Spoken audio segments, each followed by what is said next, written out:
Hey everyone, and welcome to LAN Party Entertainment. Brent here, and today I'm going to talk about the first game in my backlog, Final Fantasy 15. This game has been sitting in my backlog for close to 2 years, and I'm happy to say that I finally finished it. So let's dive into this fun JRPG adventure. The story for Final Fantasy 15 is a combination of confusing and amazing. I know that doesn't make a lot of sense, but if you've played the game, or will play it, you'll understand what I mean. The story is about Noctis Lucius Callum, who is the crown prince of Lucius, and his 3 friends, Gladiolus, or Gladio for short, Prompto, and Ignis, who at the beginning of the game are on their way to Noctis' wedding to the Lunafreya, who is the Oracle, a person capable of communicating with the gods. The wedding is meant to broker peace between Lucius and the neighboring country of Niflheim. However, along their journey, Noctis and company find out that Niflheim has invaded the capital of Lucius, assassinated Noctis' father, King Regis, and leaving the country to believe that not only has the king been killed, but Noctis and Lady Lunafreya have been killed as well. Also, while during this attack, Niflheim has stolen the crystal, a magical artifact gifted to the Callums by the gods of the world. After finding all of this out, Noctis is told that he must collect the magical weapons of his ancestors in order to stop Niflheim and get the crystal back. See, it's super confusing, but after playing it, everything makes a lot of sense. Deep down, though, the heart of Final Fantasy 15 is a coming-of-age story and a story of brotherhood.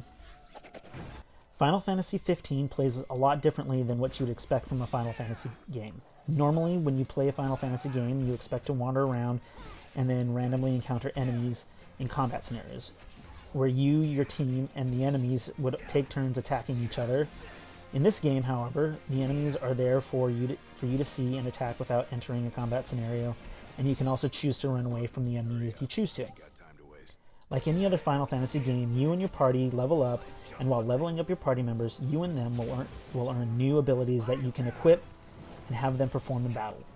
Once you're in combat and have focus energy saved up, you can use one of them and your various party member attacks on enemies. These attacks act like sort of quick time events. If you do the controller action quick enough, the attack does additional damage. Definitely learn to use your party member attacks early. They're very useful in combat. One of the more bizarre aspects of the gameplay in Final Fantasy 15 is the time travel mechanic. Essentially, when you get to a certain point in the game where you are taken out of the open world, you can't really go back to it, but at the same time you sort of can. There's a dog in the game that can time travel you back to the open world so you can continue to work on missions you have yet to complete. What's great about this game is that even though there is replay value, we'll get into that in a minute, there really isn't any need to go back and play the game again, at least not right away. Pretty much like I said, after you've completed the main game, you can use the time travel mechanic to take you back to the open world to complete any missions you haven't completed yet.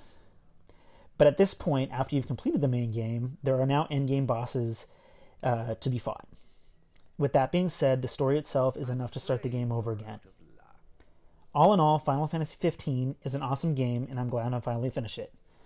See you all next time, and thank you for listening.